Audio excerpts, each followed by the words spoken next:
Hi everybody, I'm Chef Nick, and today we're going to keep it simple. We're going to start by making some roast garlic that'll hang out in your freezer for whenever you need it. The side benefit, we'll get a little bit of garlic oil, and that stuff is liquid gold. Alright, so what we're going to need, we are going to need some neutral oil. We're not going to need the whole thing, don't you worry about it. We're going to need some peeled garlic. Get that at most of your grocery stores.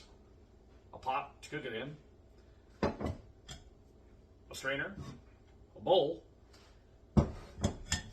your choice, wooden spoon, heat-resistant spatula.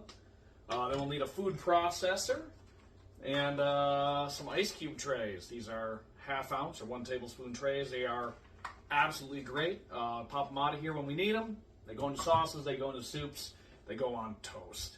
So once you bring it on in, we are going to get down to the nitty-gritty with it. Remember, the secret to roast garlic, keep it slow.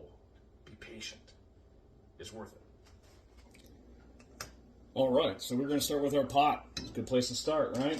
Got to cook it somewhere. Take a baggie here of peeled garlic. Right on in there. This here is I believe it's a 1 pound bag. Do as much or as little as you like. In the restaurant, we'll do 5 pounds at a crack. That'll last us a couple days. All right, next up, I'm going to make sure we're good in there. Give it a quick check. No mold spots, no rotten guys, nothing too beat up. They don't have to be pretty.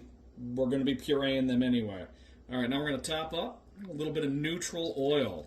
It doesn't really matter. You're using canola, you're using soy, whatever's clever. It's pretty cheap.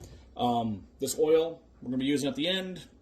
We're going to be using it as garlic oil. They're not going to be able to taste any corn oil or soy or whatever in there. All right.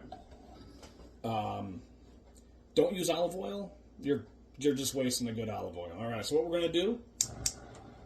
Kick this on to medium heat. Here on the gas burner. We're just going to bring it up to a simmer. Going to start bubbling a little bit. And then when she's bubbling, we're going to turn her all the way down to a low simmer. This is going to rock and roll for like 30 to 35 minutes. Getting the color we want on it. Now, if you go too fast with garlic, you're going to get burnt garlic. And burnt garlic sucks. It's almost as bad as burnt sugar. All right? Nice and slow and easy. All right. Let's go ahead and check on our roasted garlic. You can see here we've picked up a good amount of color. Golden brown and delicious. Little GBD is the goal here. Let's check on doneness. Just melts under my finger. That means we are done. That is what we are looking for. All right, we're going to turn that burner off. We'll bring over our bowl with our strainer in it.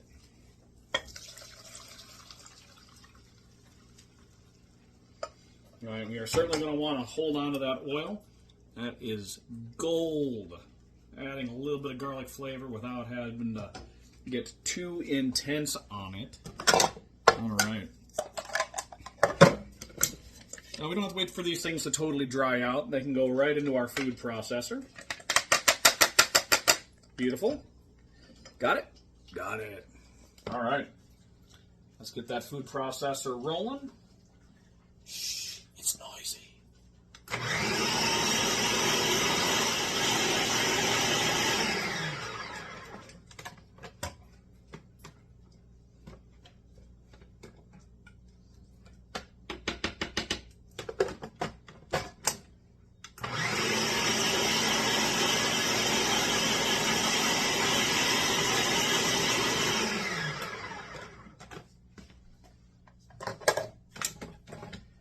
Just like that, we've got roast garlic paste.